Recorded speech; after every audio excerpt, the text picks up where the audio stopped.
የቀድሞው የአፍሪካ ህብረት የሶማሊያ ሰላም ማስከበር ተልዕኮ አሚሶም አዛዥ ሌተናንት ጀነራል ጥጋቡ ይልማ የአማራ ክልል ፖሊስ ኮሚሽነር ሆነው ተሾሙ። ላለፈው 1 ዓመት ከ5 ወር ገደማ የአማራ ክልል ፖሊስ ጠቅላይ መምሪያ ዋና አዛዥ ሆነው የሰሩት ዶክተር ዘላለም መንግስቴ ወደ ቀድሞ ኃላፊነታቸው እንደተመለሱ ተገልጿል።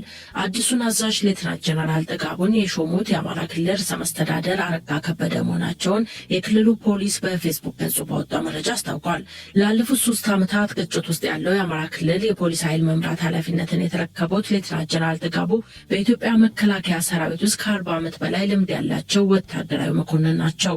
ሌተናንት ጀነራል ጥጋቡ ይህን ኃላፊነት የተረከቡት መንግስት በክልሉ የሚንቀሳቀሱ የፋኖ ኃይሎች ጽምዶ በሚል በሚጠራው ጥምረት አማካኝነት ከትግራይ ኃይሎች ጋር ትብብር መፍጠራቸው እየተገለጸ ባለበት ወቅት ነው። የአማራ ፋኖ ብሔራዊ ንቅናቄ አፋብን የተባለውን ታጣቂ ቡድን የሚመሩት ዘመነ ካሴ ለቴምፕስ ለተባለው የስዊዘርላንድ የፈረንሳይኛ ቋንቋ ጋዜጣ በሰጡት ቃለ መጠይቅ የትግራይ ኃይሎችን ጨምሮ ከሌሎች ታጣቂዎች ጋር ለመተባበር ለ8 ወራት ገደማ ውይይት መደረጉን ተናግረዋል። በክልሉ የታጣቂዎችን እንቅስቃሴ ለመግታት የሚደረገው ጥረት በዋነኛነት በመከላከያ ሰራዊት የሚመራ ሲሆን በክልሉ ፖሊስ ስር የሚገኙት የአድማ ብተና ኃይሎችም ተሳትፎ ያደርጋሉ። አዲሱ የክልሉ ፖሊስ አዛዥ ወደዚህ ኃላፊነት ከመምጣታቸው አስቀድሞ የመከላከያ ሰራዊቱ ጤና ዋና መምሪያን በኃላፊነት እየመሩ ነበር።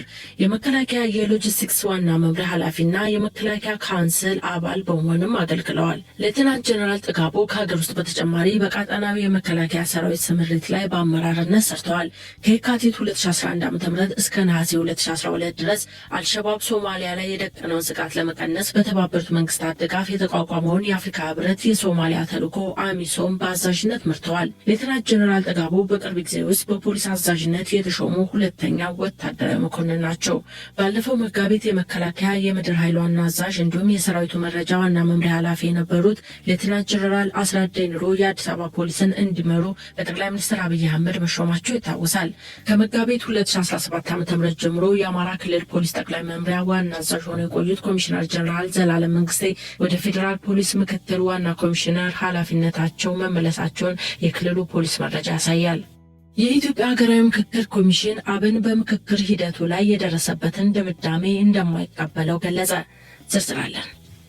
አብን ቅዳሜ ነሐሴ 9 2018 ዓ.ም ባወጣው መግለጫ በሀገራዊ ምክክሩ ገዢው አካል መዋቅራዊ ጥሰቶችን እንደፈጸመ በመጥቀስ በአዲስ አበባ ጉዳይ ላይ የከተማዋ ነዋሪዎች ድምፅና ፍላጎት በአግባቡ ሳይወከል ታልፏል ብሎ ነበር። ፓርቲው በዚህ መግለጫው ላይ ሂደት ውስጥ ታይተዋል ያላቸውን አግላይና አፋኝ አካሄዶች በተመለከተ ለሀገራዊ ምክክር ኮሚሽኑ በደብዳቤ አቤቱታ ማቅረቡን ገልጿል። ይህንን የአብን መግለጫ በሚመለከት የሀገራዊ ምክክር ኮሚሽን ዛሬ ሰኞ ነሐሴ 11 2018 ዓ.ም በሰጠው ምላሽ የምክክር ሂደቱ አካታችና አሳታፊ አይደለም የሚለውን የአብን አቋም ኮሚሽኑ ተገቢውን ምርመራና ማጣራት ማድረጉ ገልጿል። ኮሚሽኑ አክሎም ባደረገው ምርመራና ማጣራት የፖለቲካ ፓርቲውን ድምዳሜ የማይጋራ መሆኑን አስታውቋል።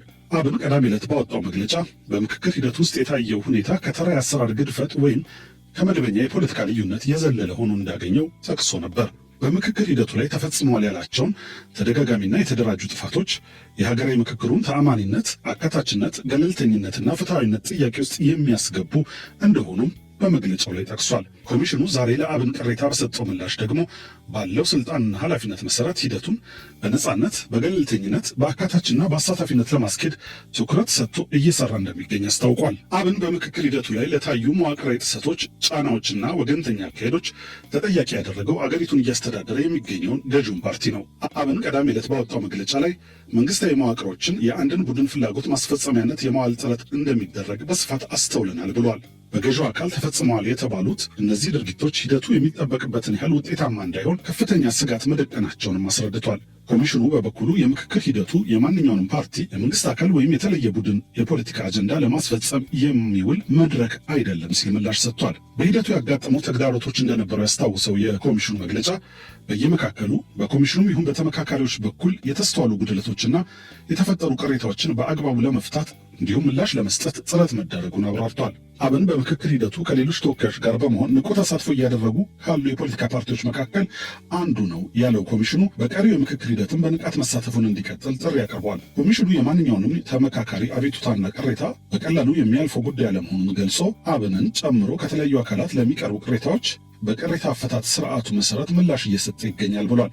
ኮሚሽኑም የሁሉም ዜጎችና ተመካካሪዎች ድምፅ በእኩልነት ለማድመጥ እና ሂደቱን በነጻነትና በገለልተኝነት ለመምራት ያለውን ቁርጠኝነት በመግለጫው ላይ ገልጿል። ከመላው አገሪቱ እንዲሁም በውጭ ሀገር ከሚኖሩ ኢትዮጵያውያን የተወከሉ ተመካካሪዎች የሚሳተፉበት የምክክር መድረክ ከሐምሌ 8 2018 ዓ.ም ጀምሮ በአዲስ አበባ እየተካሄደ ነው። በምክክር መድረኩ ላይ ከቀረቡና ተሳታፊዎችን ካላግባቡ የውይይት አጀንዳዎች መካከል የአዲስ አበባ ጉዳይ አንዱ ነው።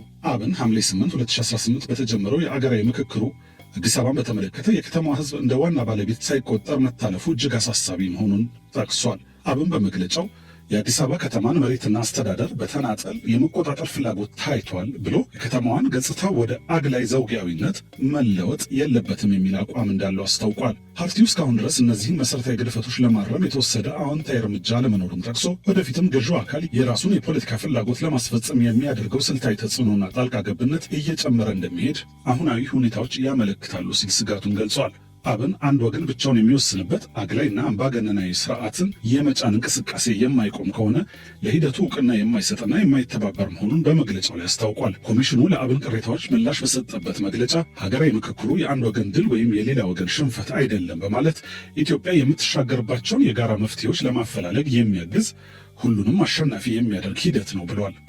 የሀገራዊ ምክክር ኮሚሽን የለያቸውን በ8 ዋና ዋና አጀንዳዎች የተከፋፈሉትን 8 ቡድኖች እያንዳንዳቸው በተለያዩ ደረጃዎች ሲያደርጉት የነበረውን ውይይት ማጠናቀቃቸውን ገልጿል። በአሁኑ ወቅት ቡድኖች ያዘጋጇቸውና የተስማሙባቸው ምክር ሀሳቦችን 4000 አባላት ላሉት ጠቅላላው ጉባኤ ከመቅረቡ በፊት የተናበበ የተጣጣመና የተደራጀ እንዲሆን እየተደረገ መሆኑን ኮሚሽኑ አስታውቋል። በሁለቱ የአባ ፖለቲከኞችና በጠበቃ በራ ላይ ታጣቂዎችን ሲያደራጁ ነበሩ የሚል ተጨማሪ ውንጀላ ቀረበ።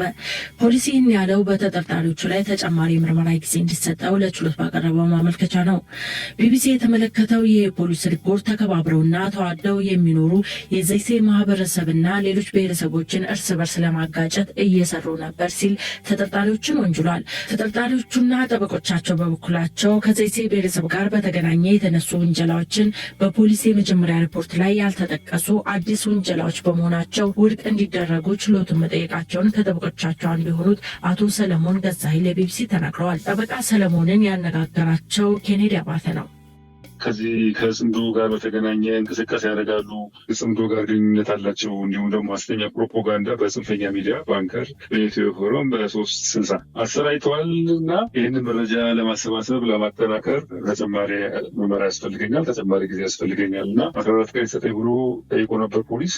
በእኛ በኩልም ተጠርጣሪዎቹ የቀረበባቸው የምርመራ ማጣሪያ ጊዜ ወይም ክስ ሽብር የሚል ቢሆንም የሽብርን ኤሌመንት አያሟላም ብለን ተከራክረን ነበረ። ፍርድ ቤቱ ከዚህ ከፕሮፓጋንዳ በተያያዘ ሐሰተኛ ነው አይደለም የስራት ፕሮፓጋንዳ ምንድነው ምናምን የሚለውን በተመለከተ ድምፆች ይቅረቡልኝ ባለው መሰረት ፖሊስ አቅርቦ ፍርድ ቤቱ ያንን ሰምቶ ለጥርጣሬ ለመነሻ የሚሆን ነገር ስላየን ስለሰማን 12 ቀን ፈቅደናል ብሎ ነበር። ባለፈው 12 ቀን የተሰጠው ያንን ጠብቀን ነበር ዛሬ የቀረብነው። ዛሬ ፖሊስ ተጨማሪ ምርመራ ጊዜ የሚጠይቅበትን ምክንያት ክስ ወረቀት ይዞ ቀርቧል። ለእኛም ደርሶናል። 2 ገጽ ሰሯቸው ያለው ስራዎች አሉ። እንዲሁም ደግሞ ተጨማሪ የምርመራ ስራችንን ለማጠናቀቅ በማለት በመዘርዘር 14 ቀን ተጨማሪ ጠይቆ ነበር። ከዛ ውስጥ እንግዲህ በተሰጠ ምርመራ ጊዜ ውስጥ ሰራን ያለው የምስክር ቃል መቀበል ነው። አንድ የምስክር ቃል ተቀብለናል ብሏል።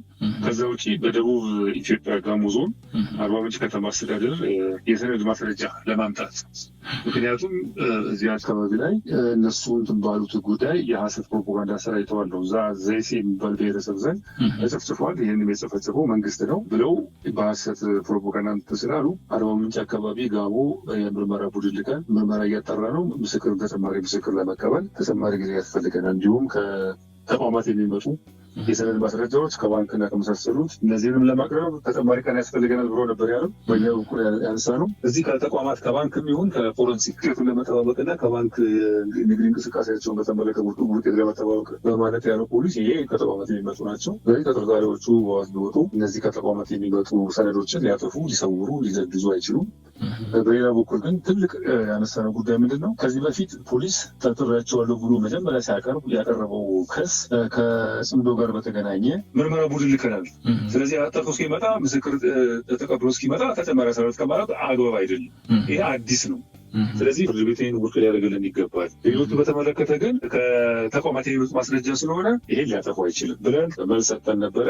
ፍርድ ቤቱ የማጣራት ጥያቄ ጠይቆ ነበር። ለምሳሌ አርባ ምንጭ አካባቢ ያለ ጽንፈኛ ኃይል አለ ብላችኋል። ከጽንፈኞች ጋር ግንኙነት አለ። ምንድን ነው እዛ ያለው ጽንፈኛ? እዛ የታጠቀ ቡድን ጽንፈኛ አለ ወይ? ጽንፈኛ የትኛው ነው? የትኛው የታጠቀና ጽንፈኛ ጸረ ሰላማዊ የትኛው ነው? ምክንያቱም የብሔረሰቦች ግጭት ነው የሚል የማጣራት ጥያቄ ጠይቋቸው ነበር። እንዲሁም ደግሞ እሺ አቶ አበባ ካሉ ስለዛ ነገር ተናግሮ ሊሆን ይችላል። ሁለቱስ ምን ያገናኛቸው እዚህ 45 ካለው ጉዳይ ላይ የሚሉ ማጣራት ጥያቄዎችን ከጠየቀ በኋላ ለዛ ተቀጥሮ ነበር። ተጨማሪ ያስፈልጋል አያስፈልግም 14 ቀን ያስፈልጋል አያስፈልግም ለሚለውና እንዲሁም ዋስትና ሊፈቀድ ይገባል ወይስ አይገባም የሚለውን ነበር። አሁን ገብተን ፍርድ ቤቱ በተወሰነ መልኩ ተጨማሪ የምርመራ ጊዜ የሚያስፈልግ ሆኖ ስላገኘ ነው ፖሊስ ከጠየቀው 14 ቀን ያስቀር ተጨማሪ ምርመራ ጊዜ ፈቅደናል በማለት ለነሐሴ 1 ተቀጥሯል። ምናልባት ግን ለተጠየቁት ጥያቄዎች መልስ ሰጥቷል ፖሊስ። በተለይ ይሄ አርባ ምንጭ አካባቢ ዘይሴ ብሔረሰብ ጋር አሉ ስለተባሉ ጸረ ሰላም ኃይሎች ስለ ታጣቂዎች ፖሊስ ያለው ምንድነው? እዛ የታጠቁ ኃይሎች አሉ የፈጸሙት የታጠቁ ኃይሎች ሆነው እያለ መንግስት ነው በአስታጠቃቸው ኃይሎች በጸጥታ አካላት እነዚህ ዘይሴ በሚባሉ ብሔረሰቦች ላይ ፈጸመ እያሉ የሐሰት ፕሮፓጋንዳ አሰራይተዋል። ከዛ ባለፈ ምናልባት ከሰብአዊ መብት ጥሰት ጋር በተያያዘ እንደዚሁም በሌላ ጉዳይ ከዚህ በፊት የሕክምና ተፈቅዶላቸው ነበር። የተነሳ ነገር የለም። ምንም የተነሳ ነገር የለም። ያው ሕክምናውን ታያሱ ላይ ቀርም አቶ አበባ ካሉ በዚህ ጉዳይ ላይ አላነሳም። ምንም የተነሳ ነገር የለም ከሰብአዊ